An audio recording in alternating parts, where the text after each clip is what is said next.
Bonjour tout le monde, bienvenue dans cette nouvelle vidéo préparation road trip. Aujourd'hui, j'avais envie de vous parler d'argent. Alors, vous parlez d'argent, vous parlez de budget, combien ça coûte pour faire un road trip. Faire un road trip, combien ça coûte, c'est une des questions qui nous est le plus souvent posée sur le blog. D'ailleurs, si vous ne l'avez pas encore visité, allez faire un tour, je vous mets l'adresse dans la description de la vidéo. Et c'est une question qui revient quasiment tous les mois.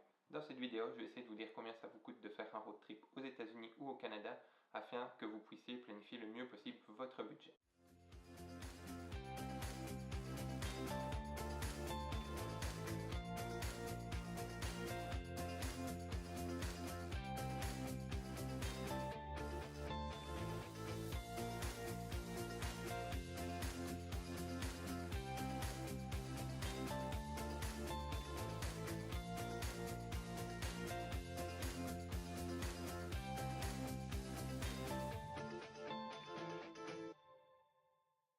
Donc, combien ça coûte de faire un road trip aux États-Unis ou au Canada?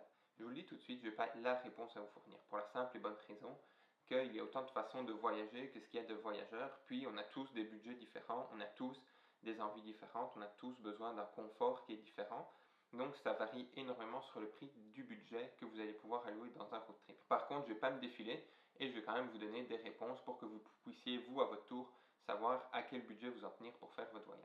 Donc un road trip, ça dépend de beaucoup de choses. Ça dépend du prix du billet d'avion, ça dépend du prix de location de la voiture, des hébergements, de la nourriture que vous allez prendre sur place ou dans des restaurants. Ça va dépendre aussi des activités que vous allez faire. Ça va aussi dépendre des souvenirs que vous allez ramener, si vous passez du temps à faire du shopping. Donc ça dépend de plein de facteurs. Donc le budget d'un road trip, ça repose sur beaucoup de facteurs et ces facteurs vont dépendre de la façon dont vous allez voyager. Pour vous en citer quelques-uns, on a le billet d'avion, on a le prix de la voiture de location. Est-ce qu'on prend une petite voiture? Est-ce qu'on prend une plus grosse voiture? Il y a aussi les logements, évidemment. Est-ce que vous allez dormir dans un hôtel, dans des motels, dans des Airbnb? Est-ce que vous allez dormir en tente? Donc ça aussi, ça a un impact important sur votre budget. Il y a aussi la nourriture. Évidemment, ça ne va pas vous coûter le même prix si vous allez au restaurant tous les jours que si vous faites à manger vous-même ou si vous allez dans des fast-foods. Vous avez aussi le prix des activités à prendre en considération. Est-ce que vous allez faire, je ne sais pas, une descente en rafting, louer une fois un vélo, aller visiter des musées, aller dans les parcs nationaux? Tout ça, ça a un coût évidemment. Et vous avez aussi des coûts comme l'essence, l'entrée des parcs nationaux, votre visa que vous avez besoin pour entrer aux États-Unis ou au Canada. Donc je vais passer tous ces points en revue et essayer de vous donner à peu près des ordres d'idées du prix que ça peut vous coûter, un billet d'avion, une location de voiture, etc. Première dépense que vous avez à faire pour un road trip en partant d'Europe ou même du Canada, c'est évidemment d'acheter votre billet d'avion. Le prix d'un billet d'avion va varier selon la période à laquelle vous voyagez, selon l'aéroport de départ, l'aéroport d'arrivée. Il y a beaucoup de facteurs, ça va faire l'objet d'une prochaine vidéo, mais les prix peuvent varier. À partir de l'Europe, il faut compter à partir de 400-450 euros jusqu'à 800-850 euros pour un billet d'avion en fonction de si vous allez sur la côte Est ou sur la côte Ouest. Si vous voulez prendre un vol interne, donc c'est-à-dire d'aller de la côte Est à la côte Ouest ou partir du Canada vers les États-Unis, il faut vous dire que le billet d'avion va vous coûter entre 200 et 600 $.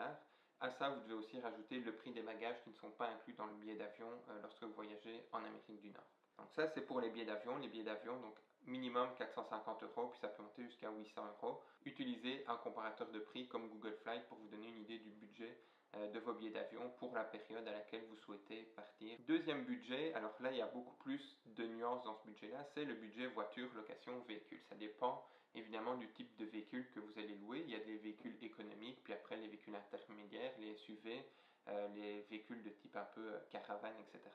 Donc vous avez toute une gamme qui vous est proposée et il va falloir faire un choix. Plus vous allez prendre un véhicule économique, moins il va avoir un impact dans votre budget. La location d'une voiture dépend aussi évidemment de l'offre et de la demande et donc en période plus achalandée, c'est certain que les prix ont tendance à grimper. Pour la location d'une voiture de type économique, durant l'été, il faut compter un prix de départ aux alentours de 500 euros pour 3 semaines. Si vous visez un véhicule un peu plus gros comme un SUV, comme un Ford Escape ou un Ford Edge, il faut savoir que pour 3 semaines, vous allez vous retrouver plutôt à 1000-1100 euros. Donc c'est aussi un budget qui est beaucoup plus important. Vous venez de doubler là votre budget voyage. Donc c'est aussi à regarder vous, votre budget et où est-ce que vous voulez mettre l'argent. Le prix de votre budget voiture va aussi varier selon la ville d'où vous partez.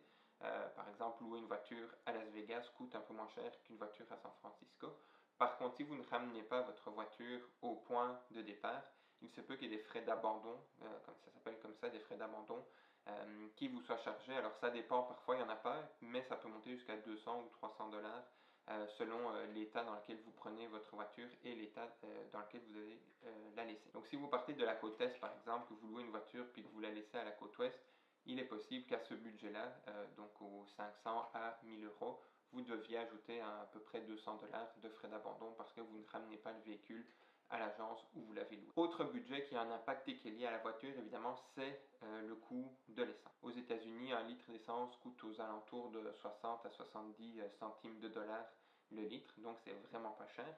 Par contre, les voitures ont tendance à consommer un petit peu plus qu'en Europe. Les petites voitures consomment aux alentours de 6 litres au 100. Les véhicules un peu plus gros, il faut compter aux alentours de 10 litres au 100. Ce qui fait que si vous faites un road trip de 4000 km, il faut prévoir un budget qui va aller de 160, 170 dollars à 280, 300 dollars pour un road trip de 4000 km par exemple. Donc là, on a déjà le budget des billets d'avion, le budget pour la voiture, le budget essence.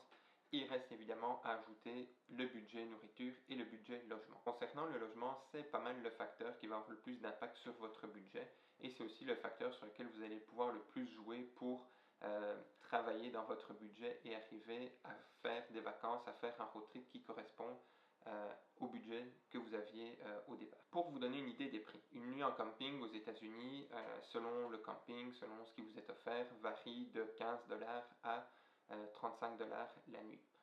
Habituellement, 15 dollars, on est dans les parcs nationaux avec, mettons, des douches très basiques, puis ça se limite pas mal à ça. Si jamais vous allez dans des campings qui sont plus proches des villes, à ce moment-là, les prix ont tendance à augmenter. On va parler plutôt de 35 dollars la nuit. Et vous aurez bien souvent des douches, toilettes, piscines, parfois même une buanderie où vous pourrez aller faire laver votre linge. Donc le budget camping, c'est pas un très gros budget. Dans un emplacement de camping, habituellement, ils autorisent 2 tentes, 2 petites tentes, avec un maximum de 4 à 6 personnes. Donc si vous voyagez à plusieurs en camping, ça peut vraiment vous coûter pas cher. Après le camping, il y a les motels. Les motels aux États-Unis, il y a beaucoup de chaînes de motels. Il faut savoir qu'il y en a qui coûtent un peu plus cher que d'autres. Généralement, comptez autour de 70 dollars la nuit. Si vous passez 10 nuits, c'est tout de suite 700 dollars de budget logement. C'est pas mal 2 à 3 fois le prix que vous allez avoir en camping. Pour ce qui est des hôtels, maintenant, il faut savoir que les hôtels, c'est encore une catégorie de prix au-dessus. On peut tourner autour de 100 dollars la nuit en montant. Évidemment, il y a des hôtels où vous allez pouvoir payer 1000 dollars la nuit, des hôtels luxueux, il y en a partout. Comme en Europe, c'est la même chose aux États-Unis, donc là vous pouvez vous gâter sur le prix. En règle générale, les grosses villes américaines sont assez chères. New York, Boston, San Francisco, Los Angeles, le coût de la vie est assez cher et le prix des logements aussi sont assez chers. Dans une ville comme San Francisco, si vous cherchez un hôtel en dessous de 100 dollars la nuit, ça va être très compliqué et vous risquez de vous retrouver très loin du centre ou alors dans des quartiers qui ne sont pas très recommandés. Habituellement, vous allez arriver autour de 150 dollars la nuit. Par contre, vous pouvez aussi décider de prendre l'option camping et d'être un peu en dehors de la ville et prendre la voiture tous les jours pour vous rendre plus proche du centre-ville et combiner avec des transports en commun. Globalement, quel est l'impact du prix du logement sur votre budget? Si jamais vous faites que du camping, ça va vous coûter aux alentours de 500-550 dollars pour 3 semaines de road trip. Alors c'est vraiment pas cher et c'est quand même un budget qui est relativement accessible. Par contre, si vous décidez d'aller en hôtel, il faut compter un minimum de 2000 dollars pour 3 semaines. Et 2000 dollars, c'est vraiment un minimum parce qu'habituellement, des hôtels à 100 dollars, on n'en trouve pas beaucoup. Donc ça va être, votre budget va pouvoir monter jusqu'à 2500, 3000, puis après, il n'y a pas de limite. L'idéal, puis c'est ce que moi je fais, c'est ce qu'on fait quand on voyage, on essaye un peu de combiner différents logements. Donc quand on est dans les parcs nationaux, on préfère être en camping parce que souvent les campings sont dans des endroits beaucoup mieux situés que les lodges ou même que les hôtels qui sont à l'extérieur du parc. Et donc dans les campings, parfois on peut dormir vraiment au bord du Grand Canyon, c'est juste un exemple. Et ça va vous permettre aussi d'économiser sur le budget parce qu'on va parler d'un 15 dollars la nuit.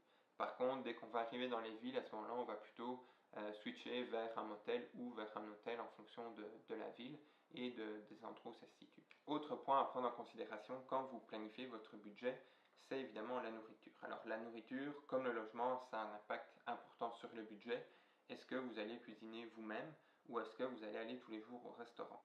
Pour vous donner une idée des prix, il faut savoir qu'aux États-Unis, il y a énormément de fast-food. Puis dans les fast-food, vous pouvez manger entre, mettons, 5 à 10, 12 dollars US. Et il y a des fast-food de toutes sortes. C'est pas comme en Europe où les fast-food sont souvent limités au McDonald's, Quick, Burger King, etc. Aux États-Unis, vous avez des chaînes de nourriture asiatique, de nourriture mexicaine. Vous avez tout ce que vous voulez, des chaînes de pizzeria qui sont sous forme de fast-food, etc. Donc vous avez vraiment un choix qui est très très vaste. Au niveau des restaurants, le coût d'un burger tourne aux alentours de 15 $, ça peut monter jusqu'à 20, mais ça vous donne à peu près une idée.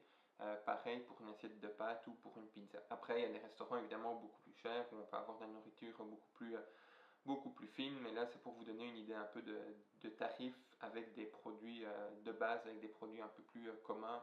Si vous décidez de vous faire à manger par vous-même, je vous recommande d'aller faire vos achats au Walmart en arrivant. Nous, c'est ce qu'on fait quand on arrive dans une ville. Une fois qu'on a loué la voiture, la prochaine étape, c'est on fait un arrêt au Walmart. Et là, on sait vraiment acheter tout. Alors, vous pouvez acheter tout ce qu'il faut pour manger, mais aussi si vous avez besoin, par exemple, d'une canne de gaz pour votre réchaud, ben, il y en a dans le Walmart. Et si vous avez besoin même de matériel de camping, d'une assiette en plastique ou autre que vous allez utiliser pour votre voyage parce que vous ne voulez pas vous encombrer avec ça dans l'avion, vous pouvez aussi acheter ça au Walmart. C'est des grandes surfaces, il y en a dans toutes les villes aux États-Unis. C'est pas cher et vous allez trouver tout ce qu'il vous faut. Pour résumer l'aspect nourriture, si vous faites à manger vous-même, bah, allez-y avec votre budget. Vous avez une idée à peu près de combien ça vous coûte chez vous. Donc faites à peu près le même budget pour votre road trip. Par contre, si vous commencez à combiner restaurant, fast-food, etc., vous pouvez compter un budget de 35 $ par jour jusqu'à 50, 60 $ en fonction de ce que vous aimez manger et du type de restaurant dans lequel vous aimez dîner. Il reste encore quelques éléments à prendre en considération quand vous préparez le budget pour votre route. Un des éléments, c'est les entrées dans les parcs nationaux. Par exemple, il faut savoir qu'aux États-Unis, vous avez un pass qui vous coûte 80 $, puis qui vous donne accès à tous les parcs nationaux et à tout ce qui est géré par les parcs nationaux, à quelques exceptions près. Donc c'est un pass 80 $, il faut le payer une seule fois, mais après vous pouvez vous en servir pendant un an. Autre chose à prendre en considération, c'est votre visa quand vous arrivez aux États-Unis. Si vous partez de l'Europe, ça coûte 14 $ US et vous devez le faire avant de partir. Autre dépense, là ça varie en fonction de chacun, donc c'est très difficile de mettre des coûts là-dessus. Ça va dépendre évidemment des activités que vous allez faire. Ça va dépendre aussi des souvenirs que vous allez acheter. Si vous faites du shopping, donc il y a vraiment beaucoup de choses qui peuvent entrer en considération dans ce budget, mais là c'est des choses qui sont des dépenses qui sont beaucoup plus personnelles. Il y en a qui font juste de la randonnée, du plein air dans les parcs, donc il n'y a pas un budget activité à joindre à ça. Moi j'aime bien de temps en temps louer un vélo ou un VTT puis aller faire une randonnée en vélo, donc j'ai un coût de location à mon vélo ajouté. Il y en a qui veulent faire des descentes en rafting, vous pouvez aller visiter des musées, vous pouvez aller visiter des sites historiques. Donc tout ça, c'est des petits budgets à gauche, à droite qu'il va falloir ajouter. Moi, je vous recommande d'aller sur les sites officiels ou alors dans les guides du type les guides Ulysse, les guides Michelin, les routages. Vous allez aussi trouver une idée des prix d'entrée pour ces différentes activités-là. Dernière chose où vous pouvez avoir des frais, ce sont les payages. Alors, il n'y a pas beaucoup d'endroits où les autoroutes sont payantes aux États-Unis. De ma mémoire, dans l'État de New York, il y en a beaucoup des autoroutes payantes.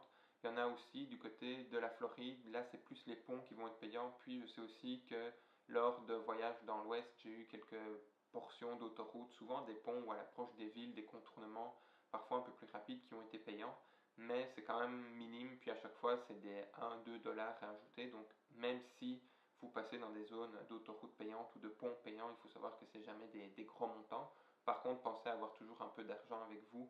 C'est beaucoup plus facile de payer en cash plutôt que de payer avec votre carte de crédit. Voilà qui conclut un peu cette vidéo concernant au budget que vous avez besoin pour faire un road trip. L'important, je crois, c'est de prendre en considération vos moyens, puis de regarder avec ça ce que vous pouvez faire. Il n'y a pas besoin d'avoir un budget immense pour partir en road trip aux États-Unis ou au Canada. Par contre, il y a des dépenses obligatoires que j'ai détaillées ici, puis je pense que ça va vous donner une bonne idée de ce à quoi vous devez vous attendre au niveau financier pour partir en voyage aux États-Unis ou au Canada. Je vous remercie d'avoir écouté cette vidéo. Si vous avez des questions, n'hésitez pas à les poser en dessous.